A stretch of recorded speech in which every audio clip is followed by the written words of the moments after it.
Perkenalkan, nama saya Rayu Ligiati, kelas B, dengan nomor NIM 152222044. Saya mahasiswi dari Universitas Ngudi Waluyo. Di sini saya akan membuat video konseling dan edukasi tentang penyakit menular seksual. Terima kasih. Waalaikumsalam. Saya tutup pintunya dulu ya.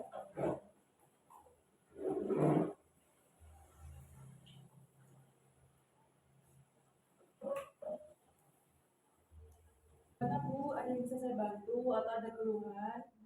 Keluhannya ini Bu, keputihan. Keputihannya. Ibu sudah menikah? Sudah. Sebelumnya perkenalkan dulu Bu ya, saya bidan Jody. Nah, karena Ibu sudah menikah, jadi kan kayak hubungan intimnya itu ya, maksudnya sudah sering ya. Jadi bisa kemungkinan selain dari kebersihan organ intimnya Ibu atau organ kewanitaannya Ibu, keputihannya juga itu bisa juga karena penyakit menular seksual. Sebelumnya Ibu sudah pernah dengar penyakit menular seksual? Belum ya? Oke, baik, kalau begitu saya jelaskan dulu apa itu penyakit menular seksual, penyebabnya, tanda-tandanya. Nah, penyakit menular seksual itu penyakit yang ditularkan melalui hubungan seksual. Nah, bisa ditularkan itu dari darah, dari air mani, dari hubungan seksual. Nah, terus kalau keputihannya Ibu itu gatal nggak? Ada gatal tapi enggak. Oh, gatal tapi cuma sedikit aja ya. Terus kalau untuk warnanya gimana?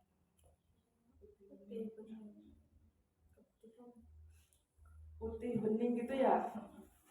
Kalau untuk baunya, bau atau enggak? Enggak ya.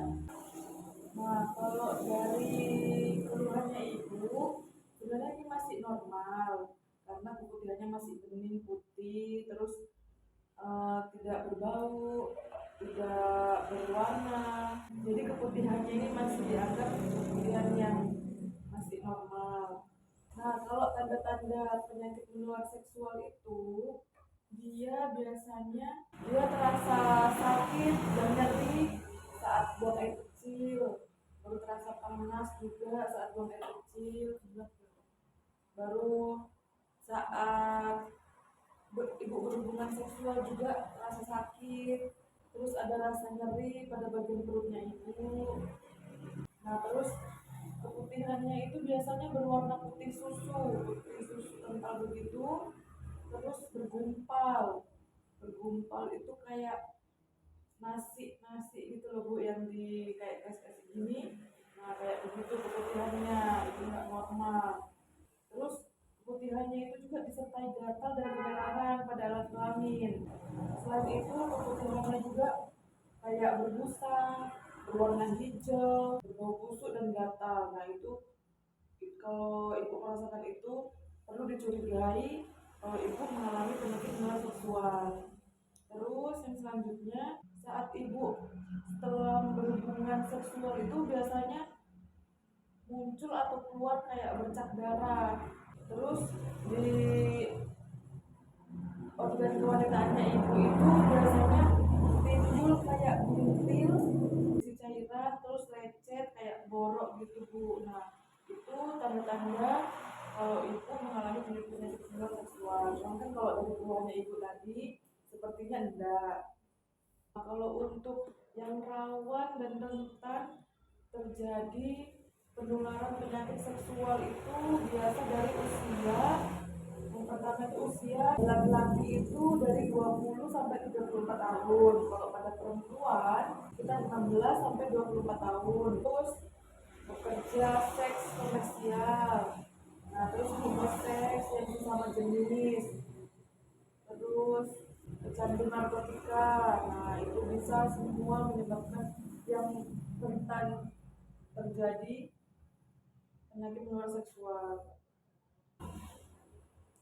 Nah, penyakit menular seksual ini juga biasa disebabkan oleh bakteri yaitu gonore, terus infeksi genital non spesifik, sifilis, dan usus mole, terus karena bakteri vagina. Nah, penyakit menular seksual itu yang biasanya terjadi itu dikenal dengan penyakit seperti herpes, terus kondiloma acuminata, terus virus HIV, terus hepatitis B dan dari vagina. Nah, terus kalau infeksi menular seksual yang disebabkan oleh jamur itu biasanya disebabkan oleh jamur Candidiosis genitalis.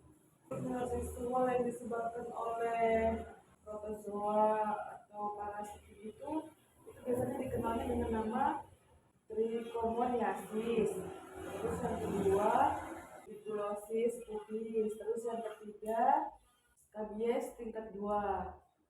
Nah, untuk PMS sendiri ini ada 3 tingkat atau 3 stadium. Stadium yang pertama itu erosi, yang selanjutnya akan menjadi ulkus atau luka. Terus untuk stadium yang kedua dapat berupa kondiloma, rosella, terus bentuk varicella atau berbentuk plak, atau alopes. Nah, terus untuk tingkat atau stadium yang ketiga itu biasa berupa guma di kulit atau pada alat-alat dalam, gangguan pada jantung, atau bisa juga neurosifilis. Nah, kalau untuk pencegahannya itu bisa berupa kayak jangan gonta-ganti pasangan, karena kan ibu sudah menikah, jadi kalau bisa itu ya dengan suaminya ibu. Dan untuk suaminya ibu juga kalau bisa jangan juga kayak jajan di luar, jadi sama-sama menjaga, ibu menjaga, suami ibu menjaga. Jadi kalau kayak ibu menjaga tapi tidak diminta-minta, nanti suaminya ibu jajan di luar, nanti kemungkinan besar ibu suaminya ibu itu bisa terinfeksi penyakit menular seksual terus ditularkan ke ibu. Nah, itu salah satu cara untuk mencegahnya, jangan gonta-ganti pasangan. Terus yang kedua, vaksin hepatitis, HPV dan HPV. Terus yang ketiga, memakai kondom saat berhubungan. Terus yang keempat, jangan berhubungan dengan orang yang kemungkinan dia terjadi atau terinfeksi penyakit menular seksual. Terus yang kelima selalu menjaga kebersihan organ intim dari ibu dan juga suami juga. Terus jangan lupa juga untuk melakukan pemeriksaan saat ibu mengalami tanda-tanda yang saya sebutkan tadi Bu ya, tanda-tanda penyakit menular seksual. Jadi kalau ibu kapan waktu mengalami salah satu tanda dari yang saya sebutkan tadi, ibu segera konsul ke puskesmas atau ke tenaga kesehatan. Jadi gimana Bu? Sudah jelas yang saya jelaskan tadi? Sudah. Ada yang mau ditanyakan? Jadi sekarang saya ingin tanya Bu ya. Nah, tadi kan penyakit menular seksual itu biasanya salah satunya untuk supaya nggak terjadi penyakit menular seksual itu gimana Bu? Yang pertama itu tidak gonta-ganti pasangan. Ya, nggak gonta-ganti pasangan. Terus menjaga kebersihan organ intim. nah, menjaga kebersihan organ intim untuk ibu dan suami ya. Terus yang ketiga itu memakai kondom. Terus yang keempat tidak berhubungan dengan orang yang kemungkinan terinfeksi. Oh ya. Kalau untuk tanda-tandanya biasanya tuh apa Bu? Kalau untuk kalau dia menderita penyakit menular seksual? Biasa tanda-tandanya PMS itu yang pertama itu berwarna, Gejalanya berwarna, terus berbau, gatal. gatal. Dan kalau buat buang air kecil itu panas, abis itu perih. Panas dengan perih ya kalau di buang air kecil. Ya. Kalau begitu sudah sangat jelas Bu ya yang saya jelaskan tadi. Mungkin ada pertanyaan. Nanti kalau ada keluhan-keluhan, Ibu segera ke konsul ya ke tenaga kesehatan. Baik, terima kasih. Kalau gitu, jangan lupa nanti kontrol lagi loh Bu ya. Kalau ada keluhan. Terima kasih banyak Bu atas informasinya. Ya, sama-sama. Saya mau pamit pulang dulu. Oh iya, terima kasih Bu. Ya Bu.